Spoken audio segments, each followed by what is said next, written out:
بسم اللہ الرحمن الرحیم قال والاعواز المشار الیها لا يحتاج الى معرفة مقدارها في جواز البيع۔ امام قدوری رحمۃ اللہ علیہ فرماتے ہیں وہ عوض المشار الیہا جن کے طرف اشارہ کیا جائے لا يحتاج الى معرفة مقدارها اس کے مقدار کو پہچاننے کی ضرورت نہیں ہے فی جواز البیع بیع کے جائز ہونے میں۔ کیا مطلب؟ یہاں آواز سے مراد ہے ثمن یا مبیع۔ ثمن یا مبیع، ثمن کیسے کہتے ہیں؟ قیمت کو، اور مبیع کہتے ہیں چیز کو، سامان کو۔ اب مسئلہ آیا وہ چاہے ثمن ہو یا مبیع ہو، ان کے طرف اشارہ کر دیا جائے تو اس کے مقدار کو پہچاننے کی ضرورت نہیں ہے بیع کے جائز ہونے میں۔ یعنی صرف اشارہ کر دیا جائے مبیع کی طرف یا ثمن کی طرف تو اس طریقے سے بیع جائز ہو جاتی ہے۔ مثال کے طور پر سمجھیں،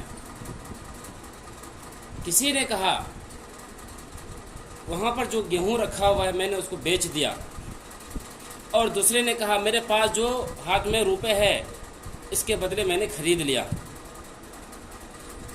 ایجاب کرنے والا اگر راضی ہو گیا تو یہ کیا ہو جائے گا؟ بیع جائز ہو جائے گی۔ اب دیکھیں جو سامنے میں جو گیہوں کا ڈھیر رکھا ہوا ہے، اب معلوم نہیں ہے، ہو سکے 2 کلو ہے، 3 کلو ہے، یا 4 کلو ہے، یا 5 کلو ہے، کچھ بھی علم نہیں ہے مبیع کا۔ اسی طریقے سے ہاتھ میں جو روپے ہے ثمن، اس کا بھی علم نہیں ہے کہ 3 روپے ہے، 4 روپے ہے، 5 روپے ہے، 100 روپے ہے، کچھ بھی معلوم نہیں ہے۔ لیکن اس کے باوجود بھی اگر کوئی شخص کہے، کیا کہے؟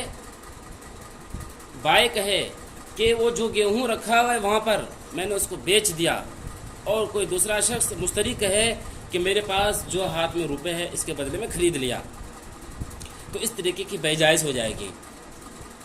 آیا بات سمجھ میں؟ بات سمجھ میں آئی اتنی؟ پھر مثال دیکھیں، بائع کے پاس گیہوں تھا، گیہوں کتنا ہے رکھا ہوا ہے سامنے میں، نہیں معلوم، 2 کلو ہے یا 3 کلو ہے یا 4 کلو ہے یا 5 کلو ہے، اس کو نہیں معلوم، اتنا سا گیہوں رکھا ہوا ہے۔ اس نے کسی سے کہا کہ میں نے اس گیہوں کو بیچ دیا، دوسرے شخص نے بھی کہا ہمارے پاس جو روپے رکھا ہوا ہے اس کے بدلے ہم نے خرید لیا۔ اب وہ روپے کتنا ہے اس کو بھی نہیں پتا، کس کو؟ بائع کو۔ اسی طریقے سے مشتری کو بھی نہیں پتا گیہوں کتنا ہے۔ کہتے ہیں اگر اس طریقے کا معاملہ کرے اشارہ سے، چاہے اشارہ کس کی طرف کریں، مبیع کی طرف کریں یا ثمن کی طرف کریں، تو اس طرح کی بیع جائز ہو جاتی ہے۔ آیا سمجھ میں؟ دیکھیں اس کی ترجمہ ہے، قال والاعواز المشار الیها لا يحتاج الى معرفة مقدارها في جواز البيع۔ امام قدوری رحمۃ اللہ علیہ فرماتے ہیں وہ عوض سے کیا مراد ہے؟ ثمن یا مبیع۔ امام قدوری رحمۃ اللہ علیہ فرماتے ہیں کہ وہ ثمن جن کی طرف اشارہ کیا جائے لا يحتاج الى معرفة مقدارها ان کے مقدار کو پہچاننے کی ضرورت نہیں ہے فی جواز البیع بیع کے جائز ہونے میں۔ یعنی اب ہم کو پہچاننا نہیں ہے، بائع کو بھی نہیں پہچاننا ہے کہ ان کے ہاتھ میں کتنا روپے ہے، اسی طریقے سے مشتری کو بھی نہیں پہچاننا ہے کہ گیہوں ان کے پاس کتنا ہے۔ کیوں آخر ایسا؟ اس کی وجہ بتلا رہے ہیں، لِأَنَّ بِالْإِشَارَةِ كِفَایَةً فِي التَّعْرِیف، اس لیے کہ اشارے کے ذریعے سے پہچان کافی ہے، اس لیے کہ اشارہ کافی ہے پہچاننے میں۔ لِأَنَّ بِالْإِشَارَةِ كِفَایَةً فِي التَّعْرِیف، اس لیے کہ اشارہ کے ذریعے کافی ہو جاتا ہے پہچان میں۔ یعنی جب بائع نے کہہ دیا کہ میں نے اس گیہوں کو بیچ دیا، اور مشتری نے کہا کہ میں نے خرید لیا جو بھی روپے میرے ہاتھ میں ہے، تو اب دیکھیں مشتری سامان کو تو دیکھ رہا ہے کتنا ہے، اسی طریقے سے بائع بھی تو ہاتھ میں کتنا روپے ہے معلوم ہے۔ تو اس طریقے سے گویا کہ ایک طریقے کی مقدار معلوم ہے۔ جب مقدار معلوم ہے تو گویا کہ بائع اور مشتری دونوں اسی مقدار پر راضی ہے۔ جب راضی ہے تو گویا کہ بیع جائز ہو جائے گی۔ اب یہاں پر گویا کہ ایک وصف ہے، صفت یہاں تو مجہول ہے نا، پتہ نہیں گیہوں ٹھیک ہے یا ٹھیک نہیں ہے. اسی طریقے سے اب اس کے پاس جو روپے ہے وہ بھی ٹھیک ٹھاک ہے یا نہیں ہے. یہاں پر جو وصف وغیرہ ہے تو وصف کی وجہ سے مجہول ہے. وصف کیا ہے یہاں پر؟ مجہول ہے. ہونا تو یہ چاہیے تھا کہ یہاں پر یہ بے جائز نہیں ہونی چاہیے تھی، بے جائز نہیں ہونی چاہیے تھی، چونکہ اس میں ایک جھگڑے کا سبب بن سکتا تھا. لیکن کہتے ہیں کہ یہاں جھگڑے کا سبب نہیں بنے گا. کیوں نہیں بنے گا؟ اس لیے کہ بائع اور مشتری خود راضی ہیں. جب رہے لڑکا لڑکی راضی تو کیا کرے قاضی. جب رہے لڑکا لڑکی راضی تو کیا کرے قاضی. اسی طرح یہاں بائع بھی کیا ہے؟ راضی ہے، اور مشتری بھی راضی ہے. تو اس میں جہالت وغیرہ نہیں ہے. وجہالت الوصف فیہ لا تفضی الی المنازعات، اور وصف کا مجہول ہونا اس میں فیہ، اس میں یعنی اس مبی میں خرید و فروخت میں، اور اس میں وصف کا مجہول ہونا جھگڑے کا سبب نہیں بنتا ہے. لا تفضی الی المنازعات، جھگڑے کا سبب نہیں بنتا ہے. بس یہاں تک ایک مسئلہ ہوا. اب اگلا مسئلہ ہے. اگلا مسئلہ دیکھیں کیا ہے. والاسمان المطلقة لا تصح الا تكون معروفة القدر والصفة، اور مطلق ثمن صحیح نہیں ہوتا ہے، اور مطلق ثمن صحیح نہیں ہے مگر یہ کہ مقدار اور صفت کو پہچانا جائے. مگر یہ کہ مقدار اور صفت کو پہچانا جائے. کیا مطلب؟ دیکھیں پہلے والے مسئلے میں کیا تھا؟ بائع اور مشتری، بائع اشارہ کر رہا تھا کس کی طرف؟ مبی کی طرف، لیکن مشتری مبی کو دیکھ رہا تھا. اسی طریقے سے مشتری نے بھی اشارہ کیا کس کی طرف؟ ہاتھ کی طرف، سمن کی طرف. میرے پاس جو روپے ہے اس کو کیا کر رہا ہوں میں؟ اس گیہوں کے، اس روپے کے ذریعے سے گیہوں کو میں خرید رہا ہوں. تو یہاں بھی اس سمن کو بائع دیکھ رہا تھا، اسی طریقے سے مشتری اس سمن کو دیکھ رہا تھا. تو اس صورت میں بے جائز ہو گئی تھی. ٹھیک. لیکن دوسرا مسئلہ یہ ہے کہ مشتری کہے، کیا کہے؟ مشتری صرف اتنا کہے، یعنی سمن کی طرف اشارہ نہ کیا جائے، مبی کی طرف کیا نہ کیا جائے، اشارہ نہ کیا جائے. اسی طریقے سے سمن وغیرہ کا نام نہ لیا جائے، یا مبی کی طرف اشارہ تو کیا جائے لیکن سمن کا نام نہ لیا جائے. یا کوئی شخص کہے کہ میں نے اس گیہوں کے ڈھیر کو خرید لیا اتنے روپے میں. کتنے روپے میں؟ اتنے روپے میں. بائع نے کیا کہا؟ میں نے اس گیہوں کے ڈھیر کو بیچ دیا. مشتری کہہ رہا ہے کہ میں نے خرید لیا، میں نے خرید لیا. کتنے روپے میں خریدا ہے؟ کچھ بول رہا ہے. اس نے اشارہ کیا ہاتھ کی طرف، ہاتھ کی طرف بھی اس نے اشارہ نہیں کیا. تو کہتے ہیں کہ ایسی صورت میں گویا کہ سمن جو ہے معلوم ہے؟ معلوم نہیں ہے نا. کتنا روپے ہے؟ 2 روپے ہے، 3 روپے ہے، 4 روپے ہے، 100 روپے ہے، 500 روپے ہے. معلوم ہے؟ معلوم نہیں ہے. اسی کو بولتے ہیں مطلق سمن. مطلق سمن، سمن مطلق ہے. تو کہتے ہیں کہ یہاں پر اس طریقے سے بے کرنے سے بے جائز نہیں ہوگی. ہاں مگر یہ کہ مقدار اور صفت معلوم ہو جائے. جب مقدار اور صفت معلوم ہو جائے گا تو پھر بے جائز ہو جائے گی. مثال کے طور پر بائع نے کہا کہ میں نے اس گیہوں کے ڈھیر کو بیچ دیا، اور مشتری کیا کہے؟ میں نے 10 درہم کے بدلے خرید لیا، 10 درہم کے بدلے میں خرید لیا. اب دیکھیں یہاں پر مقدار معلوم ہو گیا، کتنے میں خرید رہا ہے؟ 10 میں خرید رہا ہے. اور صفت بھی معلوم ہو جانا چاہیے، یہ 10 درہم اچھا ہے یا خراب ہے. 10 درہم کیسا ہے؟ یہ اچھا ہے یا خراب ہے. مقدار 10 درہم، اسی طریقے سے صفت اچھا ہے یا خراب ہے. جب یہ معلوم چل جائے تو معلوم چلنے کے بعد پھر بے جائز ہو جائے گی. ٹھیک آیا سمجھ میں اتنا؟ کیوں آخر ایسا؟ یہ مقدار جاننا پڑے گا. کیوں ایسا؟ اس لیے کہ لأن التسلیم والتسلم واجب بالعقد، واجب بالعقد. اس لیے کہ سپرد کرنا اور قبضہ لینا. تسلم کا ترجمہ سپرد کرنا، اور یہ تسلیم کا معنی سپرد کرنا، اور تسلم کا معنی قبضہ لینا. یا ترجمہ کر سکتے ہیں تسلیم کا دینا، تسلم کا لینا، اس لیے کہ دینا اور لینا واجب ہے عقد کے وقت سے، عقد کے وقت سے۔ کیا مطلب؟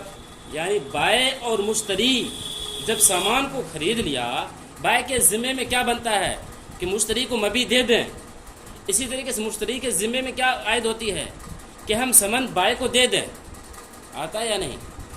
اب اگر بتائیں بائع کہتا ہے کہ میں نے اس گیہوں کے ڈھیر کو بیچ دیا، اور مشتری اگر کہے میں نے خرید لیا، اور خریدنے کے وقت وہ صفت وغیرہ یا مقدار وغیرہ کچھ نہ بتائے اور اشارہ وغیرہ بھی نہ کرے، تو کیا یہاں بیع جائز ہو سکتی ہے؟ جائز نہیں ہو سکتی ہے۔ اس وجہ سے بیع کو جائز کرنے کے لیے یہاں پر مقدار کو یعنی 10 درہم کو یا اس کی صفت، اور اس کی صفت یعنی اچھا یا خراب ہے، اس کو بتانا کیا ہے؟ ضروری ہے۔ اتنی بات سمجھ میں آئی؟ اب آگے دیکھیں، وَهَذِهِ الْجَهَالَةُ مُفْضِيَةٌ إِلَى الْمُنَازَعَةِ، اور یہ جہالت جھگڑے کا سبب بنتا ہے، اور یہ جہالت جھگڑے کا سبب بنتا ہے۔ فَيَمْتَنِعُ التَّسْلِيمُ وَالتَّسَلُّمُ، بس یہ مانے ہوگا دینے سے اور لینے سے، نہیں ہوگا۔ دیکھیں دو مسئلہ آیا ہے، دونوں مسئلے کو الگ الگ کریں۔ پہلا مسئلہ کیا تھا؟ پہلا مسئلہ بالکل صاف تھا، بائع نے کیا کہا تھا؟ یہ جو ڈھیر ہے میں نے اس کو بیچ دیا۔ مشتری نے کیا کہا؟ میں نے اسے خرید لیا، جو بھی روپے میرے ہاتھ میں ہے۔ یہ بیع جائز، صحیح کا نشان ہو گیا ایک مسئلہ۔ دوسرا مسئلہ کیا ہے؟ بائع نے کہا میں نے اس ڈھیر کو بیچ دیا، مشتری نے کیا کہا؟ خرید لیا۔ مطلق ثمن کتنا روپے میں خریدا نہیں معلوم، تو بیع جائز نہیں ہوگی، بیع جائز نہیں ہوگی۔ بیع کو جائز کرنے کے لیے کیا کرنا پڑے گا؟ مقدار کو یا صفت کو بتانا پڑے گا، ثمن کی مقدار کو یا صفت کو بتانا پڑے گا۔ اگر مشتری کہتا ہے کہ میں نے ٹھیک ہے آپ نے جو اس گیہوں کے ڈھیر کو بیچا میں نے خرید لیا، کتنے میں؟ 10 درہم میں، اور صفت بھی بتلا دے، صفت کیسی ہے، اچھا ہے یا خراب ہے بتلا دے، تو یہ بیع جائز ہو جائے گی۔ اگر صفت کو نہ بتلائے، بائع کہتے ہیں کہ میں نے اس ڈھیر کو بیچا اور مشتری کیا کہے میں نے خرید لیا، تو اب بتائیں اس میں جھگڑے کا سبب بنے گا یا نہیں بنے گا؟ بائع چاہے گا مشتری سے کہ ہم جلدی روپے لے لیں، زیادہ سے زیادہ روپے لیں، اور مشتری کیا چاہے گا کہ ہم کم سے کم روپے دیں۔ اس لیے اس جھگڑے کو سبب کرنے کے لیے روپے کا متعین کرنا ضروری ہے، ثمن کو متعین کرنا ضروری ہے۔ اسی طرح وَهَذِهِ الْجَهَالَةُ مُفْضِيَةٌ إِلَى الْمُنَازَعَةِ، اور یہ جہالت جھگڑے کا سبب بنتا ہے۔ فَيَمْتَنِعُ التَّسْلِيمُ وَالتَّسَلُّمُ، پس دینا اور لینا ممتنع ہوگا۔ ممتنع ہوگا کا مطلب یعنی دینا اور لینا مانع بنے گا، رکاوٹ بنے گا، اگر قیمت کو متعین نہیں کریں گے تو۔ اب یہاں پر آگے ایک عبارت میں صاحب کتاب ایک اصول بتلا رہے ہیں، اس اصول کو یاد رکھیں تو اس سے کئی مسئلے کو سمجھیں گے، اس سے کئی مسئلے کو سمجھیں گے۔ مسئلہ کیا ہے؟ دیکھیں عبارت میں، وَكُلُّ جَهَالَةٍ هَذِهِ صِفَتُهَا تَمْنَعُ الْجَوَازَ هَذَا هُوَ الْأَصْلُ، اور ہر وہ جہالت جو هَذِهِ صِفَتُهَا جن کی یہ صفت ہو، اور ہر وہ جہالت جن کی یہ صفت ہو، وہ بیع کو جائز ہونے سے روکتا ہے۔ تمنع الجواز، وہ بیع کو جائز ہونے سے روکتا ہے۔ هذا هو الاصل، یہی اصل ہے۔ بس اصول آ گیا، اصول آیا کہ ہر وہ بیع جس میں ثمن یا مبیع کو کیا کرے نہ بتایا جائے، یا یہ کہ جو ہر وہ بیع جو جھگڑے کا سبب بنے تو وہ بیع، تو اس میں بیع جائز نہیں ہوتی ہے، اس میں بیع جائز نہیں ہوتی۔ یاد رہا قاعدہ، اصول کیا ہے؟ ہر وہ بیع جو جھگڑے کا سبب بنے اس سے بیع جائز نہیں ہوتی ہے۔ اب مجھے بتائیں دوسرے والے مسئلے میں جب بائع نے کہا تھا میں نے اس گیہوں کے ڈھیر کو بیچ دیا، اور مشتری نے کیا کہا میں نے خرید لیا، جھگڑے کا سبب بنے گا نہیں بنے گا؟ بنے گا۔ کیسے بنے گا؟ دیکھیں، بائع چاہے گا مشتری سے زیادہ ثمن لیں، اور مشتری کیا چاہے گا؟ بائع کو ہم کم سے کم ثمن دیں۔ کیوں؟ اس لیے کہ کتنا روپے دینا ہے یا نہیں دینا ہے یہاں پر پہلے متعین کیا ہی نہیں ہے، اگر متعین کر لیتا تو جھگڑے کا سبب نہیں بنتا۔ بس اتنا سمجھ میں آیا. اب چلیں آگے.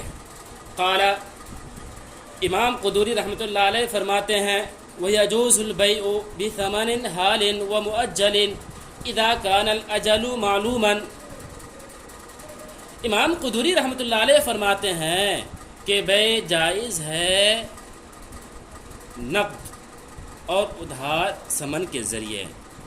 حالن کا ترجمہ کر رہا ہوں کس کا؟ نقد. اور مؤجل کا معنی ادھار. نقد اور ادھار ثمن کے ذریعہ. اذا كان الاجل معلوما جب کہ مدت معلوم ہو. جب کہ مدت معلوم. یعنی اگر بیع دیکھیں کوئی بھی چیز ہم لوگ لیتے ہیں خرید و فروخت کرتے ہیں, کبھی کیا ہے روپے دیے سامان لے کر آ گئے, یہاں پر کوئی مسئلہ نہیں, بیع تو مکمل ہو گئی. لیکن بیع کی ایک دوسری صورت بھی ہے کہ ہم روپے ابھی نہ دیں, کیا دیں, ہم بعد میں دیں, ادھار سامان کو لے کر آ جائیں.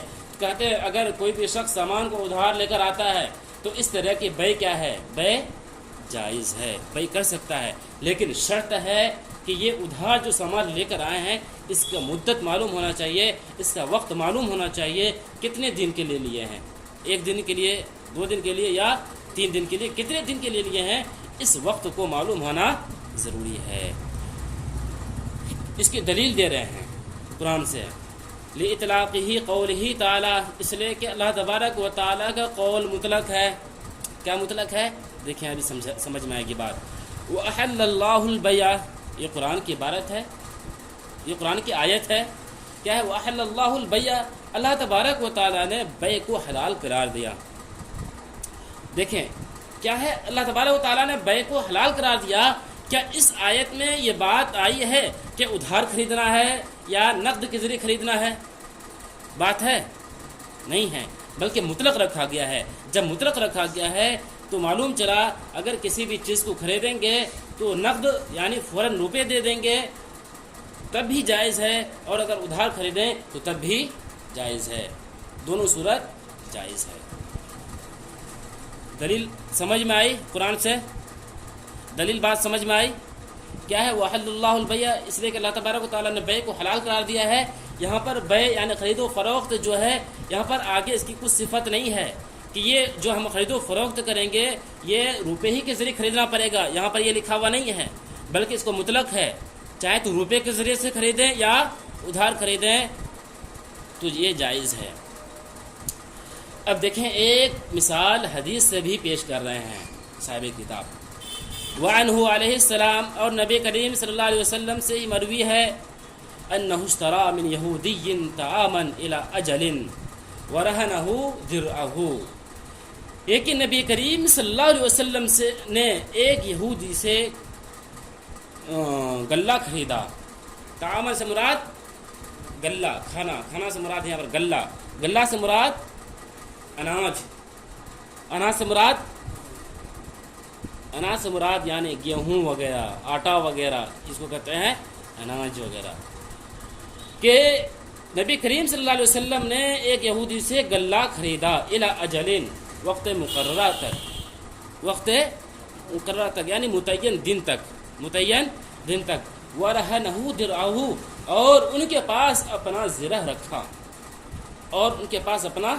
زرہ رکھا. زرہ یعنی بدن میں پہننے کے لیے ہتھیار وغیرہ جو جنگ وغیرہ میں جاتے تھے, لوہے وغیرہ کا بدن میں پہن کر رکھتے تھے, اس کو اس یہودی کو دے دیے تھے, اور اس کے بدلے میں کیا لیے تھے؟ غلہ لیے تھے. اور یہ غلہ جو لیے تھے, یہ اناج جو لیے تھے, یہ ادھار لیے تھے, اور اس سے کہا تھا جب تک میں اس روپے کو نہ دے دوں تب تک یہ تم زرہ کو رکھو, جب میں روپے دے دوں وہ زرہ کیا کر دینا, واپس کر دینا. اس کو کہتے ہیں رہن, اس کو کہتے ہیں رہن. دیکھیں انہ اشتری من یہودی طعاما الی اجل ورہنہ درعہ, کہ نبی کریم صلی اللہ علیہ وسلم نے ایک یہودی سے متعینہ وقت تک غلے کو خریدا اور ان کے پاس اپنے زرہ کو رکھا. اب دیکھیں نبی کریم صلی اللہ علیہ وسلم نے یہاں پر کھانا جو خریدا ہے ادھار خریدے ہیں, روپے دے کر نہیں خریدے ہیں. تو معلوم چلا کہ ادھار بھی خریدنا جائز ہے، لیکن وقت معلوم ہونا چاہیے ادھار کا۔ ولا بد ان یکون الاجل معلوما، اور ضروری ہے کہ وقت معلوم ہو۔ اجل کا معنی وقت، معلوم کا معنی معلوم، اور ضروری ہے کہ وقت معلوم ہو۔ کیوں وقت معلوم ہو؟ اس کی وجہ کیا ہے؟ دیکھیں، لأن الجہالۃ فیہ مانعۃ عن التسلیم الواجب بالعقد، اس لیے کہ اس میں جہالت مانع ہے، اس لیے کہ اس میں جہالت مانع ہے قیمت کو دینے سے، قیمت کو، ثمن کو دینے سے، جو کہ واجب ہوا ہے عقد کے وقت، عقد کے ذریعہ، جو کہ واجب ہوا ہے عقد کے ذریعہ۔ اس لیے کہ اس میں جہالت مانع ہے ثمن کو دینے سے، جو کہ واجب ہوا ہے عقد کے ذریعہ۔ کیا مطلب؟ یعنی اگر سامان کو ادھار لے لیں، وقت کو متعین نہ کریں، تو یہ ثمن جو دینا ہے، جو خریدنے کے وقت واجب جو ہوا تھا، مثال کے طور پر ہم نے اکرم سے لے لیا، کتنا؟ ایک موبائل خرید لیا، کتنے میں؟ 10,000 روپے میں، اور میں نے اس کو وقت نہیں بتلایا، خرید کر آ گیا۔ اب دیکھیں، گویا کہ کب دینا ہے یہ مجہول ہے، یہ مجہول ہونا۔ اب جب ہم اس کو دیں گے، دینے کے وقت یہ جو دینا ہے یہ کچھ متعین نہیں ہے، متعین ہے، یہ دینے کے وقت کیا ہے؟ معنی بن رہا ہے، اس میں رکاوٹ بن رہا ہے، کوئی وقت اس کے لیے طے نہیں ہو رہا ہے۔ اب وہ چاہے گا ہم سے کہ ہم سے جلد لے، روپے ہم سے 1-2 دن کے اندر ہی لے لے، لیکن میں چاہوں گا کہ میں ان کو 1-2 دن میں نہ دوں، بلکہ 1 سال میں دوں، 1 سال میں دوں۔ اب چونکہ یہاں پر یہ قیمت دینا اور نہ دینا یہاں پر مجہول ہو گیا، اس مجہول کی وجہ سے ایک جھگڑے کا سبب بن سکتا ہے، نہیں بن سکتا ہے۔ وہ چاہے گا کہ ہم سے جلدی قیمت لے لے، ہم چاہیں اس کو جلدی نہ دیں، کب دیں؟ 1 سال کے بعد دیں۔ یہاں جھگڑے کا سبب بن رہا ہے یا نہیں بن رہا ہے؟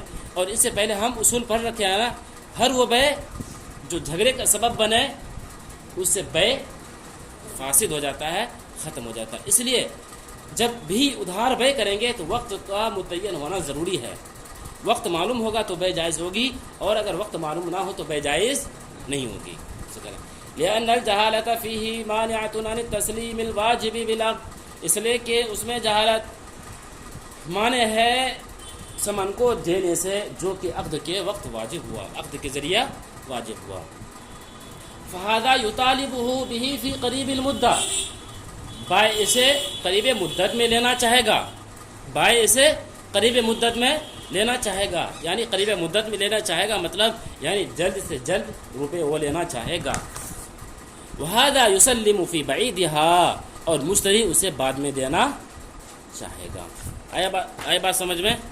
دیکھیں ایک بار اوپر سے ترجمہ۔ قال والأعواز والمشار إليها لا يحتاج إلى معرفة مقدارها في جواز البيع۔ امام قدوری رحمۃ اللہ علیہ فرماتے ہیں، وہ آواز جن کی طرف اشارہ کیا جائے اس کی مقدار کے پہچاننے کی ضرورت نہیں ہوتی ہے بیع کے جائز ہونے میں، لأن بالإشارة كفاية في التعریف، اس لیے کہ اشارے کے ذریعے کافی ہے پہچاننے میں۔ وجہالۃ الوصف فیہ لا تفضی إلى المنازعة، اور وصف کا مجہول ہونا اس میں جھگڑے کا سبب نہیں بنتا ہے۔ والأثمان المطلقة لا تصح إلا أن تكون معروفة القدر والصفة، اور مطلق ثمن صحیح نہیں ہوتا ہے مگر یہ کہ مقدار اور صفت معلوم ہو۔ لأن التسلیم والتسلم واجب بالعقد، اس لیے کہ دینا اور لینا واجب ہے عقد کے ذریعہ۔ وهذه الجهالة مفضية إلى المنازعة، اور یہ جہالت جھگڑے کا سبب بنتا ہے۔ فيمتنع التسلیم والتسلم، بس ممتنع ہے دینا اور لینا۔ وكل جهالة هذه صفتها تمنع الجواز، هذا هو الاصل، اور ہر وہ جہالت جس میں اس کی یہ صفتیں پائی جائیں تو بیع کو جائز ہونے میں مانع ہے، یہی اصل ہے۔ قال ويجوز البيع بثمن حال ومؤجل اذا كان الاجل معلوما، امام قدوری رحمۃ اللہ علیہ فرماتے ہیں کہ بیع جائز ہو جاتا ہے نقد ثمن کے ذریعے سے اور ادھار کے ذریعے سے، جبکہ مدت معلوم ہو. لإطلاق قوله تعالی، اس لیے کہ اللہ تبارک و تعالیٰ کا قول مطلق ہے. وأحل اللہ البیع، اللہ تبارک و تعالیٰ نے بیع کو حلال قرار دیا ہے. وعنہ علیہ السلام، اور نبی کریم صلی اللہ علیہ وسلم کا ارشاد ہے انہ اشترى من یہودی طعاما الى اجل ولعنہ درعہ، یہ کہ نبی کریم صلی اللہ علیہ وسلم نے ایک یہودی سے وقت مقررہ تک کے لیے گلے کو خریدا اور ان کے پاس اپنے زرہ کو رکھا. ولا بد ان يكون الاجل معلوما، اور ضروری ہے کہ وقت معلوم ہو. لأن الجہالۃ فیہ مانعۃ عن التسلیم، اس لیے کہ مانعۃ عن التسلیم الواجب بالعقد، اس لیے کہ اس میں جہالت مانع ہے ثمن کو دینے سے جو کہ عقد کے ذریعے واجب ہوا. فہذا یطالبہ بہ فی قریب المدہ، پس بائع اسے جلد سے جلد لینا چاہے گا. وہذا یسلم فی بعیدہا، اور مشتری اسے بعد میں دینا چاہے گا. بس.